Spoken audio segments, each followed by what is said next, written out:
Bonjour à toutes et à tous. Merci de nous rejoindre aujourd'hui pour ce webinaire intitulé l'IA au service de l'expérience collaborateur. Nous allons voir ensemble comment l'intelligence artificielle peut réellement optimiser vos processus RH en 2025 et améliorer le quotidien de vos collaborateurs.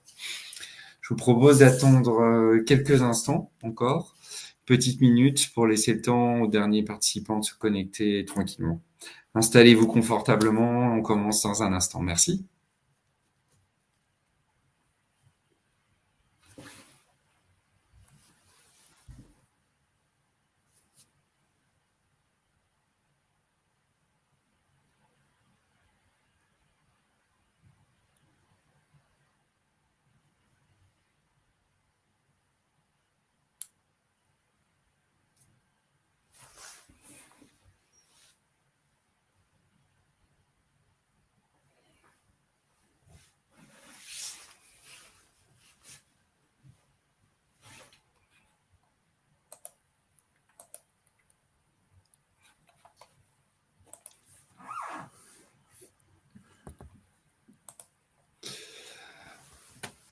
Eh bien, débutons ce webinaire. Merci encore de nous avoir rejoints pour ce webinaire sur l'IA au service de l'expérience collaborateur.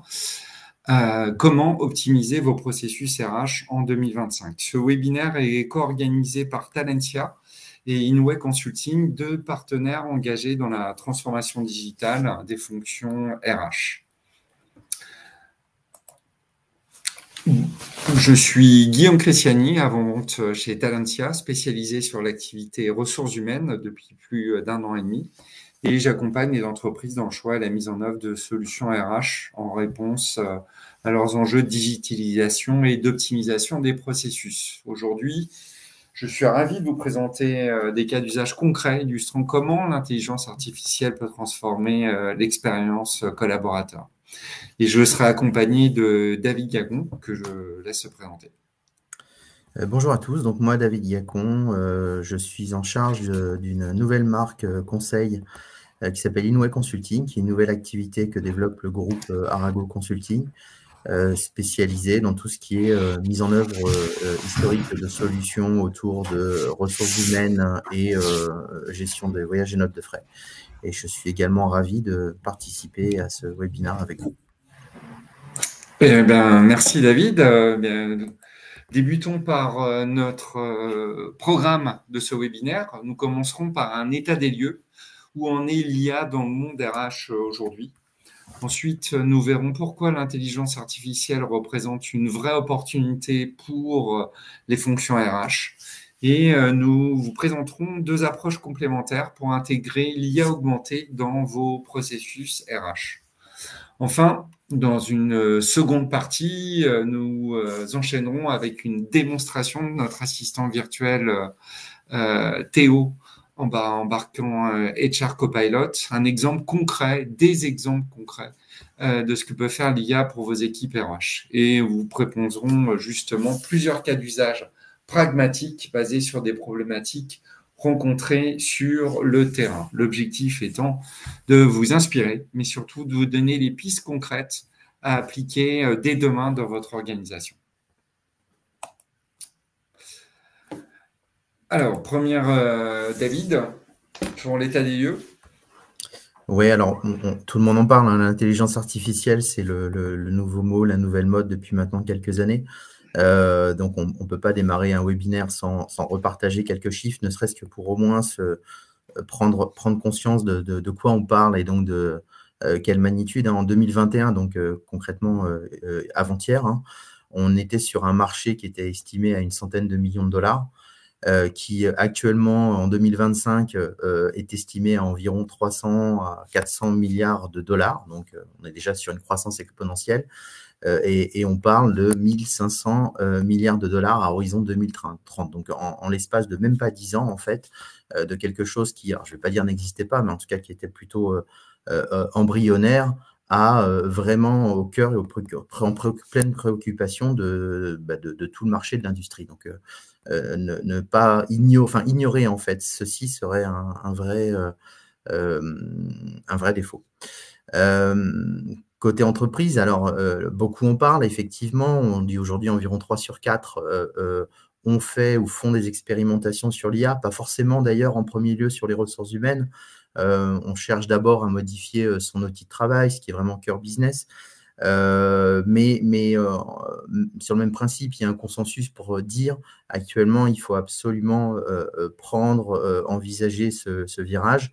Encore une fois, on ne pourrait pas s'en passer à l'échelle des changements et des changements en profondeur que ça représente.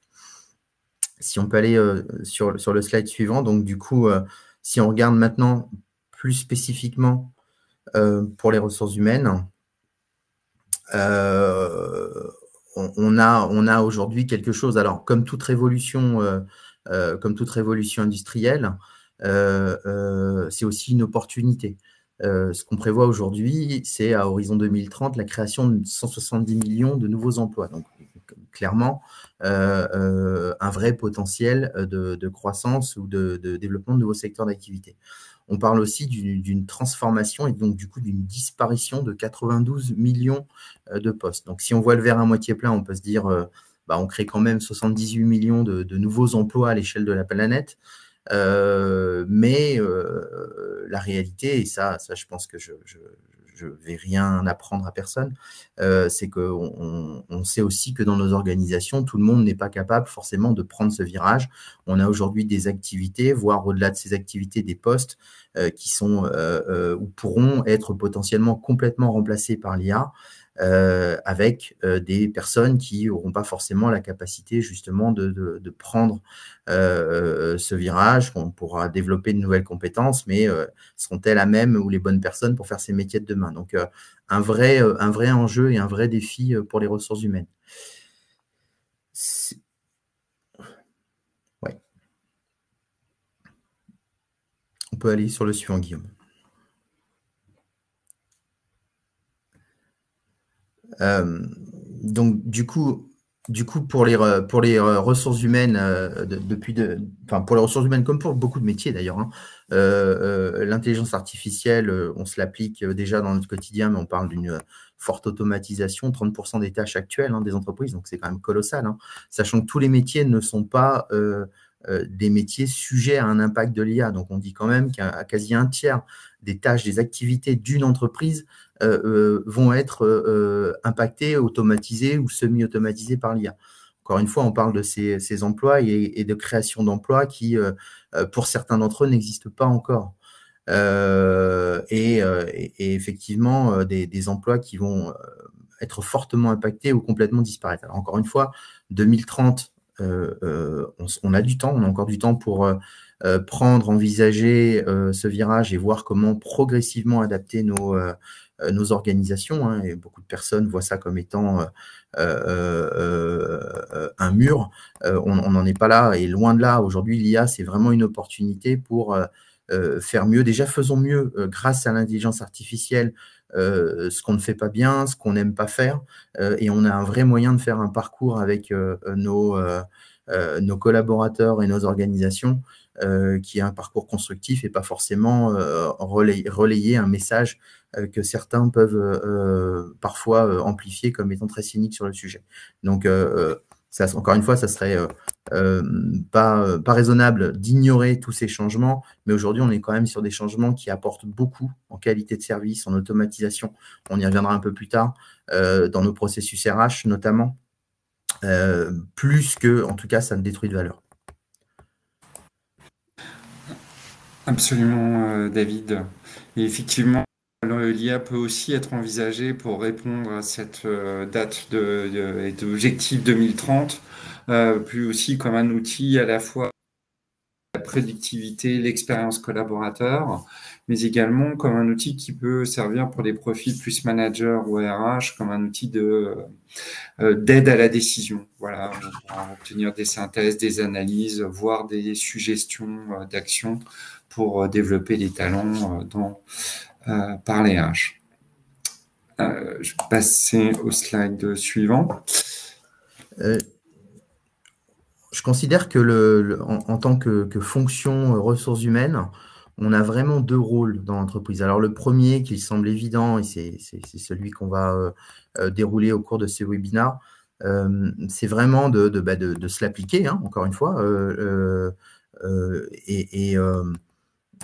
On peut avoir des difficultés sur comment le prendre, par quel bout, etc. On en reparlera juste après avec deux propositions d'approche pour commencer déjà à adopter l'IA dans vos organisations. Mais donc, du coup, ça, je dirais, c'est en fonction de vos priorités, vos enjeux, l'écriture d'une feuille de route et juste comment voir comment et à quelle vitesse ça peut s'appliquer dans vos organisations. Le deuxième rôle qui est également très important, c'est que justement, en tant que fonction ressources humaines, on est aussi les gardiens des organisations et de faire en sorte que l'intelligence artificielle vient vraiment aider, alors bien évidemment, la croissance, la rentabilité des entreprises, mais aussi se fasse avec un vrai accompagnement et une vraie mesure de l'impact. Des exemples très concrets, on a eu des cas d'organisation ou d'application intelligence artificielle qui n'étaient pas forcément faites, et c'est normal d'expérimenter, mais il y a un dialogue social qui doit avoir lieu, il y a les partenaires sociaux, il y a tout ce qui concerne effectivement le capital humain, comment on le fait évoluer, il y a un certain nombre de choses. Et donc, du coup, la fonction ressources humaines doit être vraiment, je ne vais pas dire exemplaire, mais en tout cas, s'assurer que toute la façon dont se fait la transformation de l'intelligence artificielle et l'application sur les métiers de l'entreprise est faite de manière, on va dire, raisonnable, régulée et par rapport à des règles du jeu qui sont des règles du jeu qu'on connaît par ailleurs. Ok. Quelques exemples concrets, chiffrés, alors sachant que c'est la partie que Guillaume vous illustrera un peu après, et je ne vais pas rentrer dans tous ces chiffres. Avec Guillaume, on vous laissera l'accès à la présentation, mais on le voit, et encore une fois, ce n'est pas un scoop, hein, la plupart des choses qui sont automatisées sont des éléments qui sont dans l'analyse, le croisement, l'administratif, donc on trouve des gains assez énorme, hein, quand on dit 90% du temps de recrutement. Alors, ce n'est pas 90% du temps de vos spécialistes recruteurs, mais en tout cas, dans l'efficacité, dans l'interaction avec les candidats, on arrive à avoir un gommage, on va dire, entre guillemets, de tout ce que chaque humain ne fait pas parfaitement ou de manière, en tout cas, scriptée, automatisée. Avec de moins en moins d'interactions homme-machine. Hein. Aujourd'hui, on a, et on est tous, même dans notre vie privée, contactés parfois par des bots qui veulent nous vendre des contrats d'électricité ou autres, etc., et qui peuvent engager des conversations. On est sur aujourd'hui des technologies qui sont quand même très affûtées sur certains sujets. Alors, ça marche très bien pour le recrutement, ça marche très bien pour un certain nombre d'apprentissage aussi, hein, si on parlait de la formation. Aujourd'hui, grâce à l'intelligence artificielle, on peut beaucoup plus facilement, on va dire, profiler qui vous êtes, vos skills, ce que vous voulez faire. On est très loin des catalogues de formation qu'on pouvait avoir encore il y a quelques décennies. Ça fait déjà longtemps qu'on a des parcours qui sont beaucoup plus développés, mais grâce à l'intelligence artificielle, encore une fois, on peut aller plus loin sur tous ces domaines. Donc là, on est vraiment sur des usages, des applications qui vous permettent, en tant que fonction ressources humaines, de vous recentrer, d'être encore plus impactant sur vos organisations et sur vos collaborateurs. Ok, merci David pour ces précisions et vraiment cas concrets, effectivement, qu'on voit très souvent dans des fonctions RH et en fait qui impactent tous les métiers RH, du chargé de recrutement au chargé de formation, aux responsables des campagnes d'entretien et des développements des talents.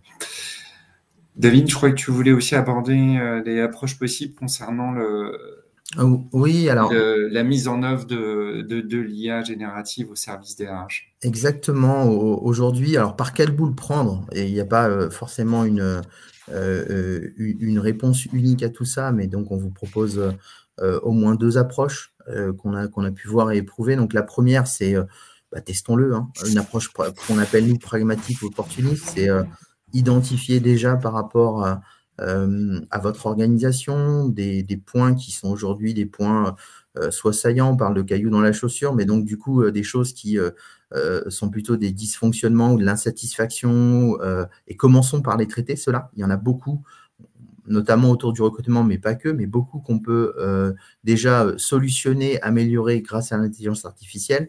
Et derrière, on ne parle pas de gros changements, on parle parfois de quelques jours à quelques semaines d'action qui vous permettent du coup de développer un retour sur investissement assez court terme, assez immédiat.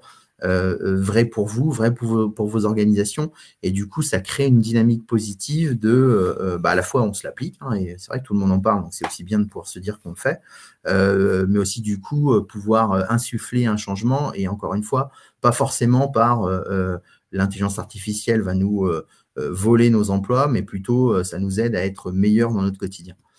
Il y a une deuxième approche qu'on qualifierait de plus holistique. Ça, c'est pour les entreprises qui ont déjà engagé un plan de transformation beaucoup plus large, souvent de la création d'un département digital ou d'un département innovation, intelligence artificielle. Et donc là, effectivement, la fonction ressources humaines devient, on va dire, une fonction comme d'autres, doit appliquer un certain nombre de codes, s'aligner dans une vision stratégique globale. Un exemple très concret, c'est le chatbot. Il y a beaucoup de solutions, notamment Talancia, Guillaume va nous montrer après, Théo, mais donc beaucoup de solutions RH qui proposent leur chatbot au service des collaborateurs. Quand vous êtes engagé dans un groupe ou une entreprise beaucoup plus large, vous pouvez avoir à vous appuyer sur un chatbot qui ne sera pas le chatbot RH, mais plutôt le chatbot de l'entreprise, et qui regroupera des fonctions marketing, finance, RH. Donc, du coup, entre guillemets, le plan ou la feuille de route intelligence artificielle RH doit pouvoir s'intégrer aussi de manière un peu plus profonde et alignée avec une stratégie plus large de transformation de l'entreprise. Forcément, ça prend plus de temps. Forcément, c'est un plan avec des projets qui sont d'une magnitude et d'un impact un peu plus fort. Mais ça n'interdit pas d'identifier aussi, encore une fois, des quick wins à l'intérieur de cette feuille de route. Donc, les deux approches sont vraiment complémentaires en fonction, encore une fois, de votre contexte et d'une stratégie d'entreprise qui peut être un peu plus large.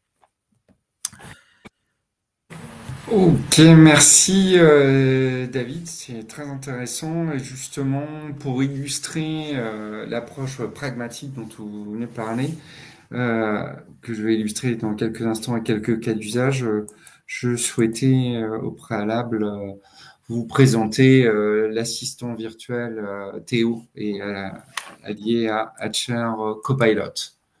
Voilà, donc parlons maintenant de Théo, hein, qui est l'assistant numérique intelligent intégré à la suite Talentia.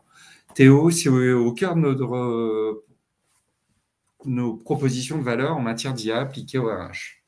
Il intègre en effet l'IA générative avec HR Copilot et interagit de façon fluide avec vos collaborateurs sur différents canaux. On va le retrouver par exemple directement à partir du portail collaborateur ou du portail du chargé de recrutement, mais également à travers d'autres canaux comme via une application intégrée à Teams ou à Slack. Vous pouvez même utiliser Théo, l'assistant numérique RH, à travers WhatsApp ou Google Chat. Et ce, afin, en fait, d'interagir avec ses collaborateurs pour répondre à leurs besoins en temps réel.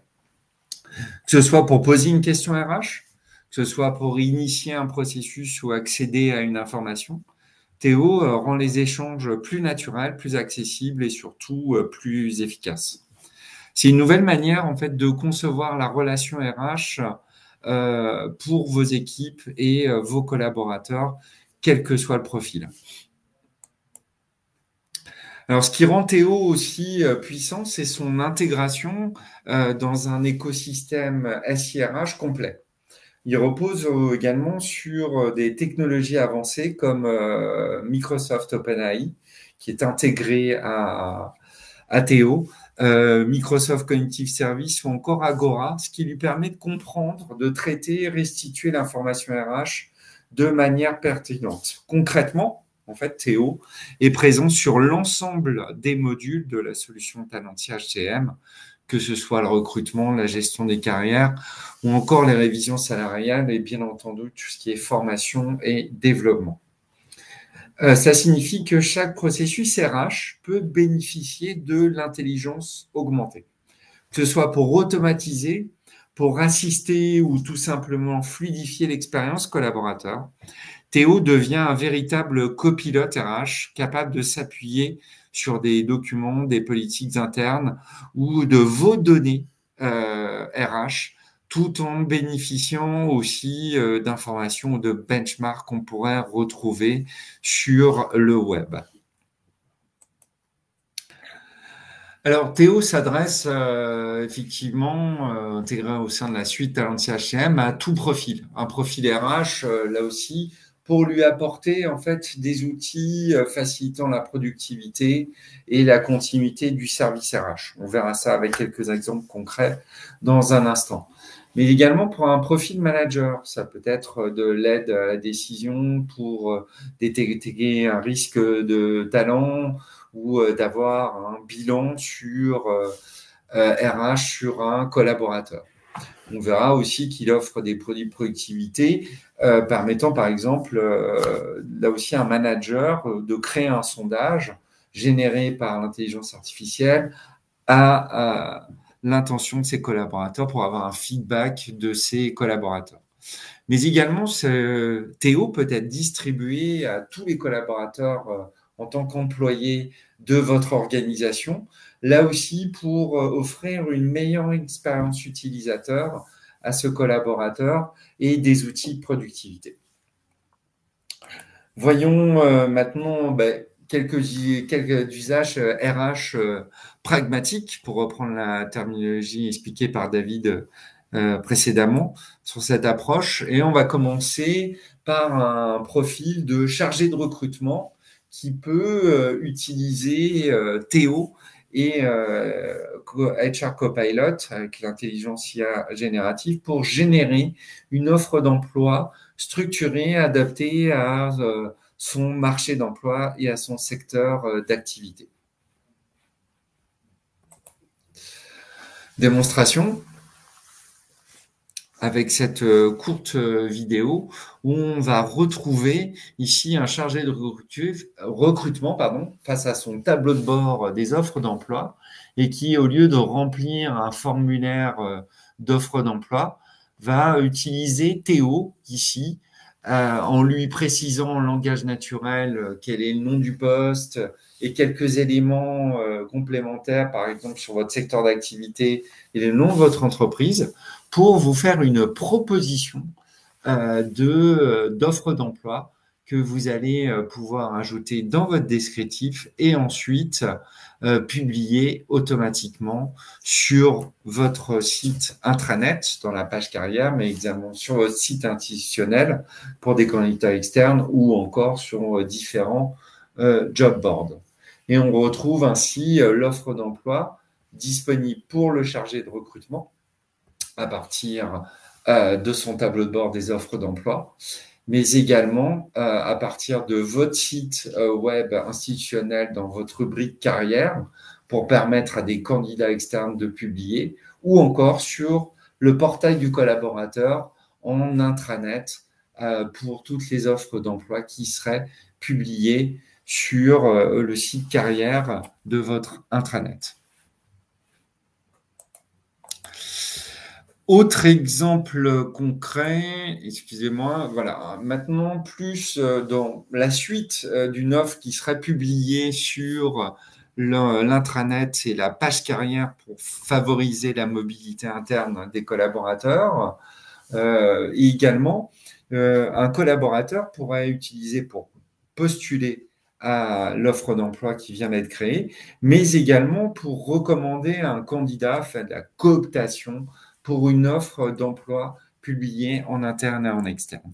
Et ce, à travers ce petit cas d'usage où on retrouve ici un collaborateur de votre organisation qui fait face à son portail collaborateur et à la rubrique carrière, lui permettant de regarder toutes les offres d'emploi disponibles et bien entendu en bas à gauche d'y postuler ou d'envoyer un mail aux chargés de recrutement, mais également, il pourrait aussi bénéficier, là encore, de Théo pour recommander une candidate ou coopter une candidate et référer en générant automatiquement à partir du prénom, nom, d'email et des commentaires ou notes que vous pourriez fournir à votre chargé de recrutement et créer automatiquement une fiche de cooptation qui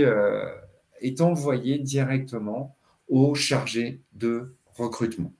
Voilà, là, les bénéfices de l'IA générative intégrée au chatbot Théo est vraiment là de fournir des outils, une expérience utilisateur pour facilement favoriser la cooptation et alimenter d'autres canaux de recrutement. Un autre cas d'usage, là plus orienté cette fois, excusez-moi. Voilà, un autre cas d'usage qu'on va avoir là aussi pour le bénéfice de l'expérience du collaborateur à partir de son portail serait de lui permettre aussi en langage naturel de consulter son solde de congé, d'interroger en fait l'assistant virtuel Théo directement à partir de son portail collaborateur et d'obtenir des informations sur le solde de congé, voire même de générer une demande de congé ou de RTT comme vous le souhaitez. Voilà. En langage naturel, ça lui permet d'accéder directement à son console des absences, mais également poser une journée de congé pour telle ou telle date. Et l'intelligence artificielle générative embarquée dans Théo permet de créer automatiquement cette demande de congé qui va ensuite rentrer dans le circuit de validation et dans vos processus RH pour qu'elle soit validée par les managers et ou les RH. Je me permets d'intervenir à ce niveau-là, Guillaume. Bien sûr, David. C'est là qu'on voit dans le progrès qu'on fait un peu ces chatbots,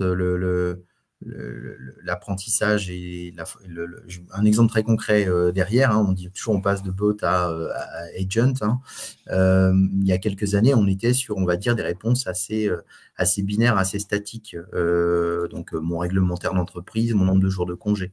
De plus en plus, effectivement, on arrive maintenant sur ce type de solution où non seulement les réponses sont plus génériques, elles sont profilées. Hein, est-ce que le nombre de congés est bonifié parce qu'il y a de l'ancienneté, parce qu'il y a un cas spécifique, etc. Donc, du coup, la réponse, entre guillemets, est plus personnalisée. Et encore une fois, l'humain sait le faire.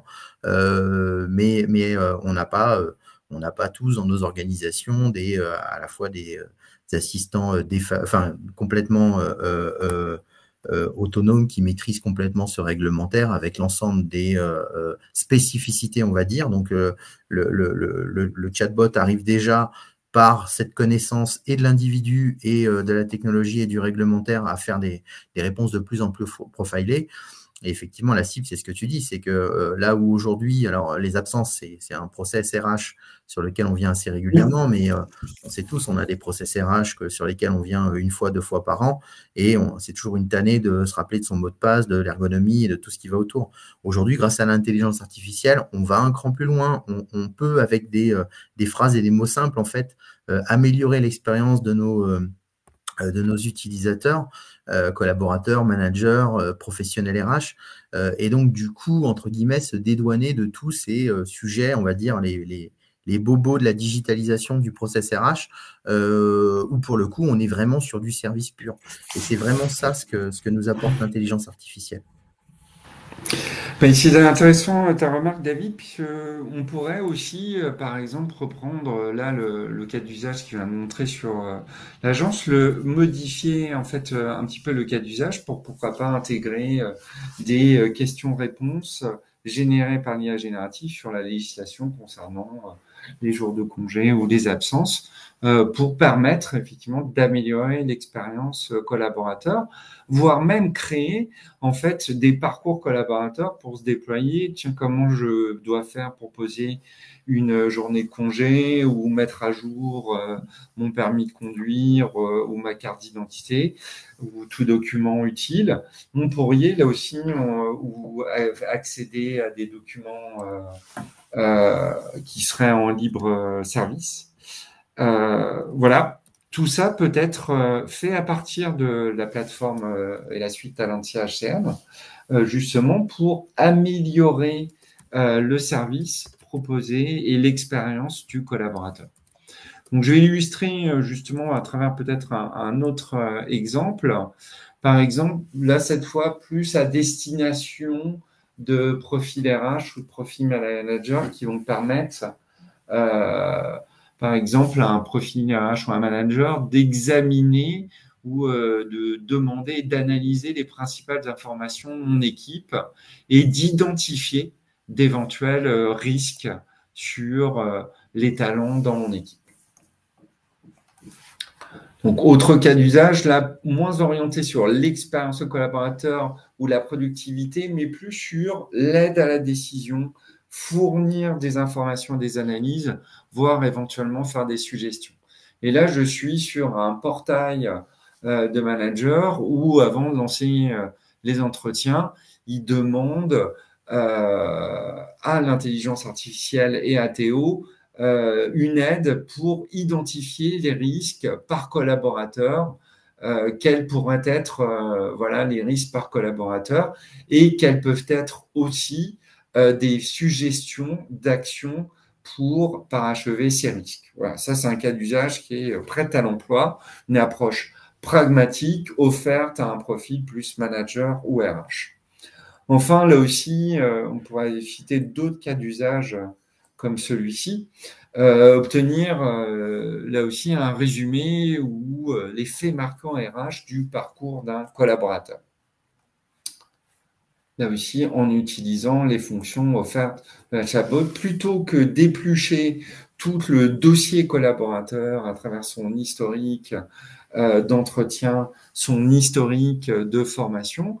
Ici, un profil RH peut accéder à la console d'administration du personnel, rechercher un des collaborateurs, voire même, pourquoi pas, un interne ou un externe, et basculer dans sa fiche collaborateur. C'est une fonction classique qu'on retrouve sur toutes les solutions incluant du corps RH et permettre d'avoir une vue 360, un instant T du collaborateur, mais avec l'intelligence artificielle et Théo, on peut aussi lui demander de générer un résumé des principaux formats et du parcours du collaborateur au sein de l'entreprise. Les formations qu'elle a suivies, une synthèse de ses évaluations de performance, des certifications qu'elle aura pu obtenir et l'évolution de sa rémunération. Là aussi, encore un outil d'aide à la décision et à l'information du manager pour être plus proche de ses équipes. Et là aussi, si par exemple ce même manager justement allait faire passer l'entretien de ce collaborateur, on pourra trouver un autre cas d'usage pragmatique et avant de faire passer, rechercher des suggestions en fait de formation pour un collaborateur et ce afin de combler ces écarts de compétences et pourquoi pas lors de l'entretien les inscrire dans l'entretien ou de les inscrire directement aux formations suggérées ou de les relever dans le cadre de l'entretien en tant que besoin de formation qui va alimenter automatiquement le plan de développement de compétences à la charge du chargé de formation. Donc là, ici, on voit un manager face à l'historique de formation de tous ses collaborateurs, mais là, il demande justement quelle formation on pourrait suggérer à Fiona pour combler ces écarts de compétences. Là, l'intelligence artificielle et Théo, en fait, va rechercher dans le catalogue de formation à partir du module formation, mais pourquoi pas étendre le cas d'usage pour chercher des formations référentes chez d'autres fournisseurs et d'autres organismes de formation. Et là, ensuite, permettre de l'inscription directement du collaborateur ou en tout cas de générer une demande de formation qui va alimenter le plan de formation. C'est l'intérêt, en fait, de bénéficier ici d'un assistant virtuel qui va couvrir, à travers une suite intégrée, qui va couvrir tous les aspects métiers RH et tout le parcours du collaborateur, du recrutement en passant par le onboarding jusqu'à son départ, en passant par évidemment les formations qu'il peut suivre, les entretiens qu'il peut passer, les talent reviews et autres activités RH qui concernent le collaborateur. Voilà pour cette présentation de différents cas d'usage. Je relaisse la main à David pour conclure ce webinaire et répondre ensuite à toutes vos questions. Merci pour les illustrations, Guillaume. C'est très, très riche. Donc, conclusion, perspective. Alors, conclusion, on est vraiment encore au début, encore une fois, et l'avenir des RH est juste colossal.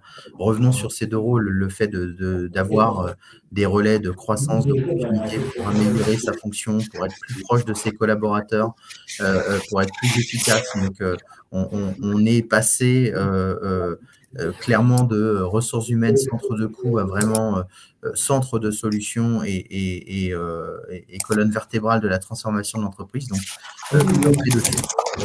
c'est important de pouvoir continuer à pousser tout ça. Il n'y a pas à rougir. Je veux dire, personne aujourd'hui n'a la science infuse. On est encore dans une forte courbe d'apprentissage.